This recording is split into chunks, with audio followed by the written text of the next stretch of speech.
Horas, Horas, Horas, Baliga Akademi dari tepian Danau Toba yang indah. Ya, kita saat ini akan mengangkat isu, ya, membangkitkan lagi, ya, isu, bukan isu ya, kasus pembantaian 6 laskar Front Pembela Islam, ya. Jadi terdakwanya itu ada 3. Pertama adalah Bribtu Fikri Ramadan Tawainela. Yang kedua adalah Ibda Muhammad Yusmin Ohorela.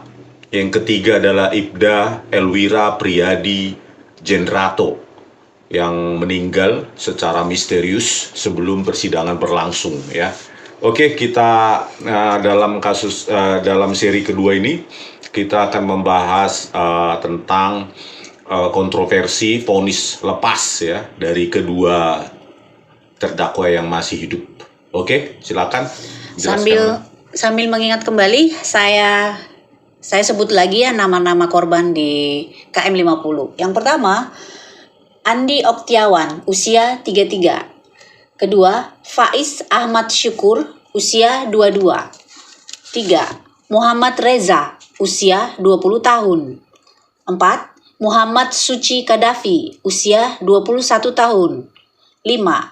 Lutfi Hakim, usia 25 tahun. 6. Ahmad Sofia atau Ambon, 26 tahun. Jadi rata-rata 20-an dan satu orang ya, 30-an ya. 30 tahun ya, masih muda-muda. Oke. Nah, apa yang kita bisa highlight dari kasus ini setelah masuk ke dalam meja sidang, itu yang menarik di sini, JPU saat itu tidak menahan ya. Jadi karena Elwira meninggal dunia berarti otomatis 2 ya terdakwanya. Ibda Elwira Priyadi Jenrato itu meninggal. Ya. Sudah meninggal sebelum persidangan berlangsung ya.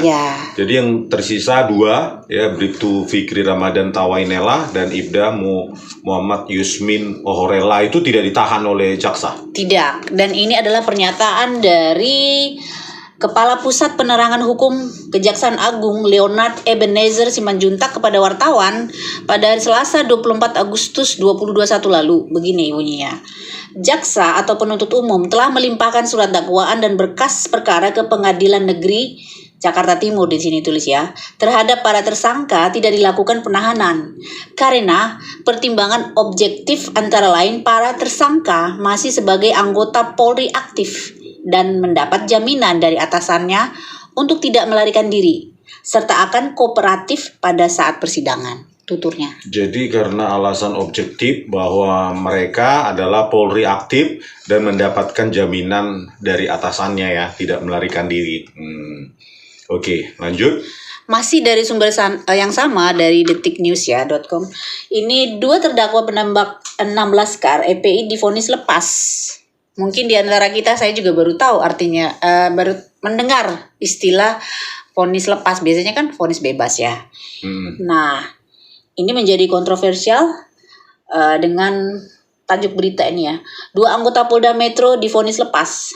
Terdakwa Bribtu Fikri Ramadan Tawainela dan Ibda Muhammad Yusmin Ohorela divonis lepas terkait perkara penembakan laskar FPI di KM 50.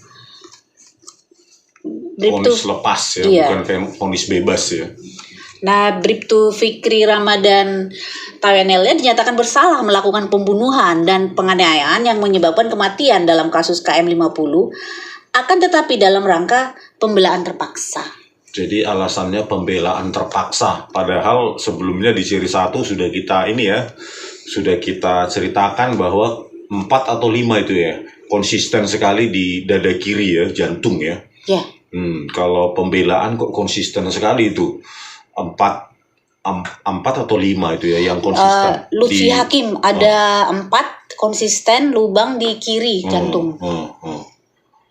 Kalau pembelaan kan harusnya kan panik dan acak gitu ya, tetapi ini konsisten di berapa orang itu, 4 orang ya, 4 atau 5 orang itu dada kiri ya, konsisten di jantung itu ya. Oke, lanjut. Nah, ini saya bacakan putusan hakim ketika itu ternyata di PN Pengadilan Negeri Jakarta Selatan ya, diputuskan oleh Ketua Hakim Muhammad Arif Nuryanto. Begini katanya. mengadili, menyatakan terdakwa terbukti melakukan tindak pidana sebagai dakwaan primer penuntut umum, menyatakan perbuatan terdakwa Fikri Ramadan Tawanela dan Muhammad Yusmin Ohurela melakukan tindak pidana dakwaan primer dalam rangka pembelaan terpaksa melampaui batas dan menyatakan tidak dapat dijatuhi pidana karena alasan pembenaran dan pemaaf. Pembelaan apa tadi alasannya? Pembelaan diri di luar batas. Pembenaran dan pemaaf. Pembenaran dan pemaaf ya. Jadi alasannya membela diri di luar batas gitu. Oh, saya ulang ya. Dakwaan primer dalam rangka pembelaan terpaksa melampaui batas. Pembelaan terpaksa melampaui batas. Menyatakan tidak dapat dijatuhi pidana karena alasan pembenaran dan pemaaf. Alasan pembenaran dan pemaaf. Apalagi tuh ya. Kita bukan orang hukum ya, tapi kita mengerti bahasa Indonesia agak gimana. Jadi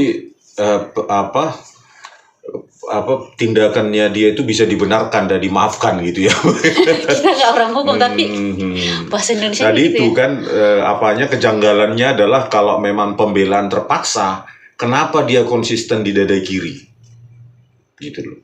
Ya ada berapa dari ke-6 Laskar FP tadi itu yang tewas, kenapa ada 4 atau 5 ya? Itu konsisten di dada kiri. Memang dia sniper atau apa kan gitu kan? Kalau itu pembelaan terpaksa yang melebihi batas katanya. Oke, lanjut. Nah, ini lanjut lagi. Nah, terjadilah kontroversi vonis lepas saat itu. Jadi ada kontroversinya ya, vonis lepas bukan vonis bebas ya. Definisinya apa sih itu? Ini saya dapat dari Tempo ya. Ini Tempo merilisnya. Apa itu vonis lepas katanya? Berdasarkan angka 11 Kitab Undang-Undang Hukum Acara Pidana KUHP nomor 8 tahun 81, vonis lepas merupakan vonis yang diberikan oleh hakim apabila terdakwa terbukti melakukan perbuatannya, tetapi tidak diberi hukuman karena perbuatannya tidak termasuk perbuatan pidana atau alasan pemaaf. Alasan pemaaf ini merujuk pada Kitab Undang-Undang Hukum Pidana KUHP, yakni pelaku sakit jiwa pasal 44 KUHP. Pelaku sakit jiwa pasal 44. Terus? Pelaku melakukan dugaan tindak pidana karena dipaksa pihak lain pasal 48 KUHP. Dipaksa pihak lain pasal 48. Terus? Yang ketiga, pelaku belum dewasa atau anak-anak pasal 45 KUHP.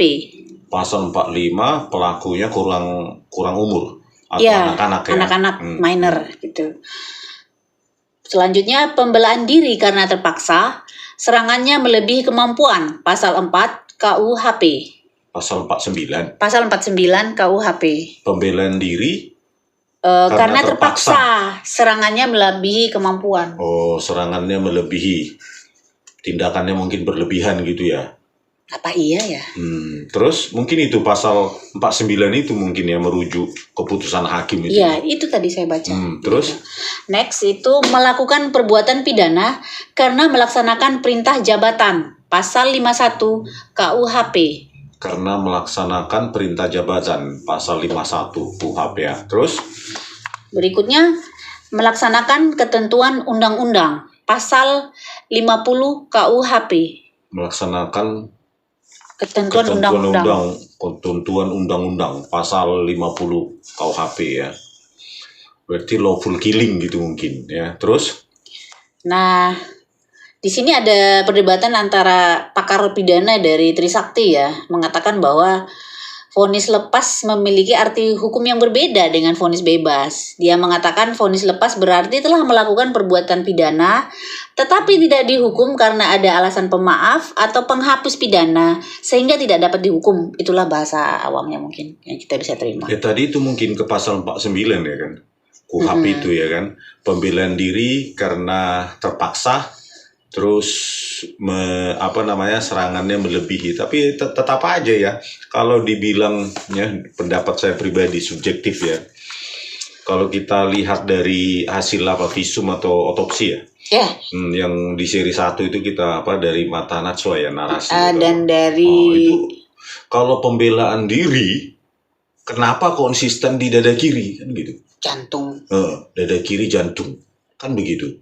Memangnya dia sniper atau dilatih sudah menjadi sniper atau apa? Kalau pembelaan diri kan berarti kan apa ya, ada efek apa surprise atau efek apa acak gitu ya. Tapi ini jadi nonsens ya, bagi saya itu nonsens. Makanya ya sebaiknya ini dibuka lagi kepada Menteri HAM ya, Menteri HAM Pak Natalius Pigai. Pak, ya kami mohon, ini kan kejahatan kemanusiaan ya kalau menurut saya ya, pembantaian yang kalau dibilang apa namanya perbuatan terpaksa ya, itu kan tidak apa ya, tidak masuk akal gitu loh Pak Natalius Pigai ya. Bukalah ini, karena Anda juga pernah berjanji kan akan menuntaskan ini, membuka lagi kasus pembantaian 6 laskar FPI ya, sebelum Anda menjadi apa namanya Menteri HAM ya. Apalah, pegang janji Anda gitu loh, karena bagaimanapun ya mereka adalah saudara sebangsa kita, dan kita negara hukum ya. Negara hukum berarti apa, apapun kesalahannya harus dibawa ke muka hukum, bukan dibantai, bukan vigilante gitu loh ya.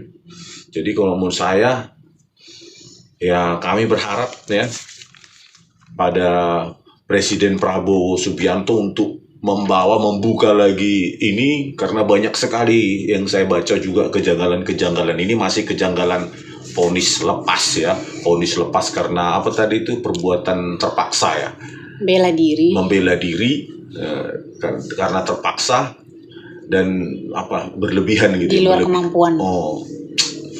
Tapi ya itu tadi, kalau kita kaitkan dengan di dada kiri ya, berapa orang, 4 atau 5 orang, itu ya sangat tidak masuk akal kalau perbuatannya itu hanya untuk membela diri ya kan. Jadi gitu aja. Masih ada ini sedikit. Masih ada? Oh ya, mungkin tadi terlewatkan. JPU ketika itu menuntut 6 tahun penjara. Nah, sementara tadi kan hasilnya adalah vonis lepas. Nah, jadi 6 tahun penjara dituntut oleh jaksa. JPU. Ternyata vonisnya adalah vonis lepas ya. Ya. Nah, JPU melakukan kasasi di tingkat kasasi, tapi mentah. Nah, hakim pun tetap pada pendiriannya, menguatkan. Kasasinya pun ditolak ya? Ya, mentah lah, tolak. Jadi, hakim menguatkan putusan pengadilan pertama, tingkat pertama, untuk memvonis lepas 2 polisi pelaku penembakan itu. Gitu. Jadi, pada hari Senin 12 September 2022, mengatakan tolak begitu. Gitu ya. Jadi memang bagaimana ya, saya pun masih mempelajari ini pelan-pelan dari pinggir, kayak makan telur atau bubur ya. Jadi kita pelan-pelan mengorek ini, mengupas ini sembari melakukan apa ya, resonansi. Karena bagi saya yang peminat apa detektif ya, film detektif dan 48 Hours, sedikit banyak paham ya tentang kejanggalan-kejanggalan, inkonsistensi, terutama yang apa itu lokasi tembakan di dada kiri itu ya. Lokasi tembakan di dada kiri konsisten sekali itu. Kalau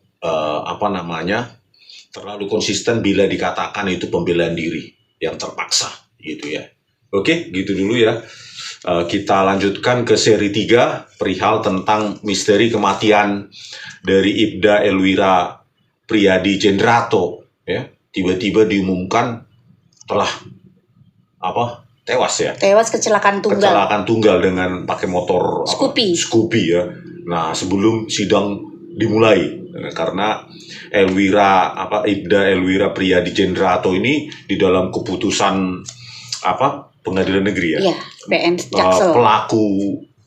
Termasuk pelaku utama ya dari ketiga ini ya. Sadis lah kalau dibilang. Yang paling sadis gitu ya.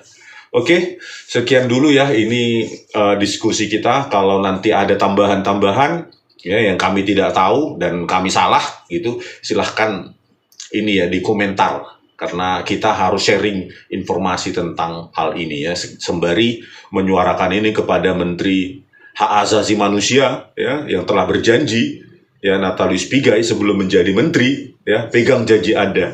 Kalau Anda seorang laki-laki ya, Pak Natalius Pigai, kalau Anda seorang laki-laki bukan perempuan, maka harus pegang apa janji Anda.